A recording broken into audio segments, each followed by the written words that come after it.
Well, hello there, and welcome to another quick unedited Minecraft tutorial. I know by now it seems like I'm probably putting off editing my videos, which is kind of true, and I'm ashamed. But this is actually a pretty quick one, so let's get to it. So you see there's a chest there, and in a lot of puzzle maps, there are invisible mazes made with barrier blocks or something like that. Those always annoyed the crap out of me, so of course there wouldn't be an invisible maze here. But there is, sort of. So this idea is to take the invisible maze concept and make it a little less, like, blatantly annoying. And the worst part of an invisible maze is that you can never see where you're going. But obviously if you could see the whole maze, it would just be a regular maze. So the idea is that the closer you get to the maze walls, the more they show up, and then when you go away from them, they disappear again, which should help you not only plan ahead a little bit, like see here I can see that there is a thing here, and that I can back up, but it also helps you visually remember the maze itself. So in this case, if I come over here, I can see that I turn this way, and that I can see there's a hallway there, and I don't, I'm not blocked by anything.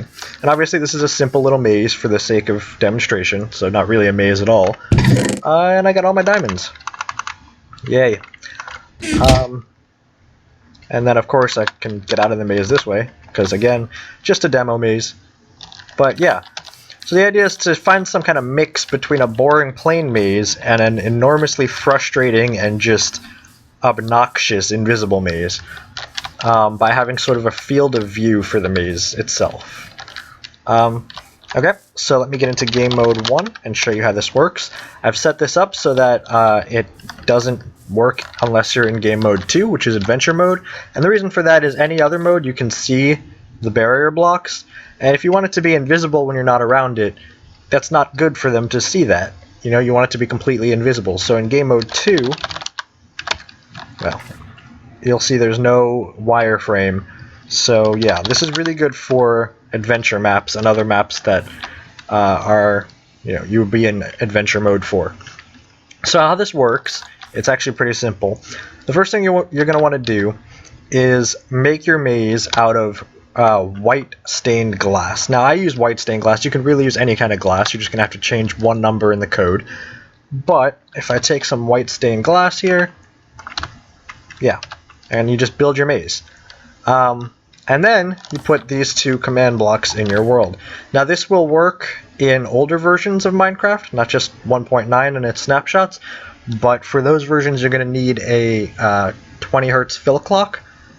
And I mean, that's really the only difference, is use regular command blocks and a 20 hertz fill clock. But since we're using 1.9, I'm just using a repeater block and a chain block. So basically the way this works, it's very simple. It executes at all players in mode 2, which is adventure mode, and you can of course take out that selector if you wanted to work in other modes or change it or whatever you want. And then from their position it fills a 10 by 10 by 2 area, or volume I should say. So this is x minus 5, y, z minus 5, up to x plus 5, y plus 2, z plus 5. So that's your position and one block ahead above you, and then 5 block radius. And it fills with barrier blocks. And I'll show you what a barrier block is in a second in case you don't know. But the data value is 0. That doesn't really matter. Barrier blocks don't have a data value. But then we tell it to only replace stained glass with a data value of 0, which is white. Now, like I said, you can change this to anything. It doesn't even have to be glass. I just like the way glass looks because you can see through it, but it's still visible. And I like the stained glass because it's not completely clear. So when it pops up, it's kind of in your face, which I like. But you can change this to anything. But in this case, because it's stained glass, the 0 is very important because that tells it it's white, and you can change that to any number between 0 and 15, I believe, and those are different colors of glass. But yeah, so basically it's just replacing in a 5 block radius from the player all stained glass blocks with barrier blocks. And then right after that, we come in here and do almost the same thing, except in a 2 block radius, we change the barriers back into stained glass. And so what that does is, for someone in game mode 2, in this case, when I come close, anything within a 2-block radius and too high of the player gets changed into white stained glass. Or I should say any barrier blocks in that radius get changed into white stained glass. When I move far away, it disappears because before it changes those back into stained glass, every stained glass in a 5-block radius gets turned into barrier blocks, which are invisible. So that's how that works. And let me step into game mode 1 for a second. So barrier blocks are something that are not in the creative menu. If you try searching for it, they're not there.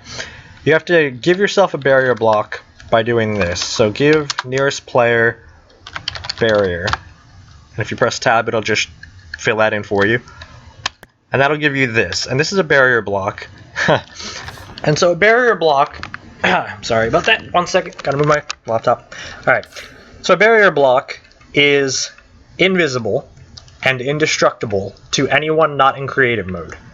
And even when you're in creative mode, if you're not holding a barrier block, you'll notice these will start to disappear because that is not the texture on the block, that is just a particle.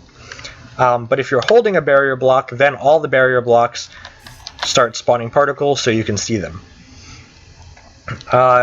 So basically the fact that they're invisible and indestructible makes them perfect for invisible mazes. But if you're in adventure mode, even the stained glass will be indestructible unless you have a tool that has the NBT tags designed to break it.